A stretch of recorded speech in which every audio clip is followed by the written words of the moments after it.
यह प्रसंग भगवान राम और सबरी भीलन की मध्य का है, जो वर्तमान में भी कितना प्रासंगिक है, इसे जरूर सुनिए। एक तक देर तक उस सपुरुष को निहारते रहने के बाद बुजुर्ग भीलनी के मुंह से बोल फूटे, कहो राम, सबरी की हीर ढूंढने में अधिक कष्ट तो नहीं हुआ?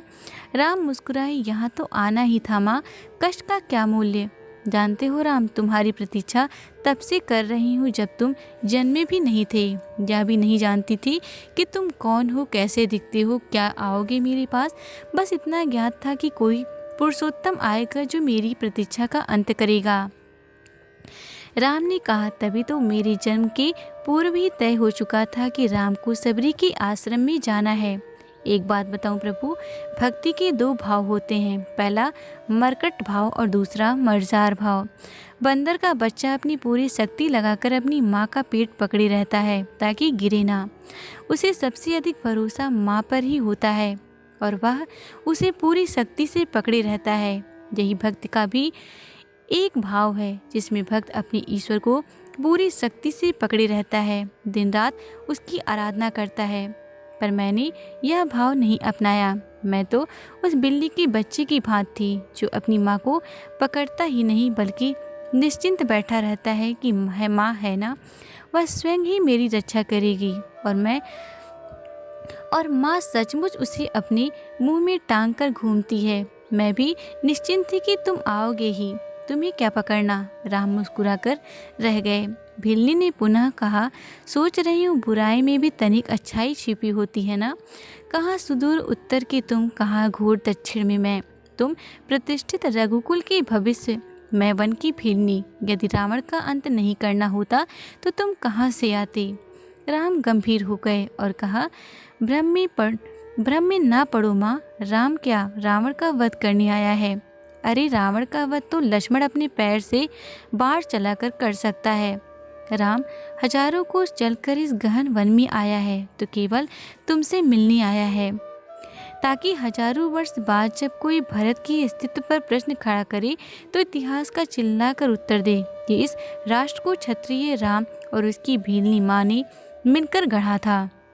जब कोई भरत की परंपराओं पर उंगली उठाए तो काल उसका गला पकड़कर कहे कि नहीं, यह एकमात्र ऐसी सभ्यता है जहाँ एक राजपुत्र वन में प्रतीक्षा करती एक दरिद्र वनवासिनी से भेंट करने के लिए 14 वर्ष का वनवास स्वीकार करता है। राम वन में बस इसीलिए आया है ताकि जब युगों का इतिहास लिखा जाए तो उसमें अंकित हो कि सत्ता जब पैदल चलकर समाज के अंतिम व्यक्ति तक पहुँचे तभी वह राम राज्य है। राम वन में इसलिए आया है ताकि भविष्य स्मरण रखे कि प्रतीक्षाएं अवश्य पूरी होती हैं। राम रावण को मारने भर के लिए नहीं आया है माँ। सबरी एकटक राम को निहारती रही। राम ने फिर कहा, राम की वन यात्रा रावण के युद्ध के लिए नहीं है माता। राम की यात्रा प्रारंभ हुई है भविष्य के लिए आदर्श की स्थापना के लिए। राम निकला है ताकि विश्व को बता सके कि माँ की अवांछनीय इच्छाओं को भी पूरा करना ही राम होना है। राम निकलता है ताकि विश्व को बता सके कि माँ की अवांछनीय इच्छाओं को भी पूरा करना ही राम होना है। राम निकलता है ताकि भारत को सीख दे सके कि सीता के अपमान का दंड असभ्य रावण के पूरे साम्राज्य के विध्वंस से पूरा होता है।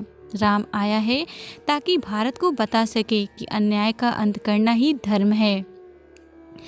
राम आया है ताकि युगों को सीख दे सके कि विदेश में बैठे शत्रु की समाप्ति के लिए आवश्यक है कि पहले देश में बैठी उसकी सामर्थ्यक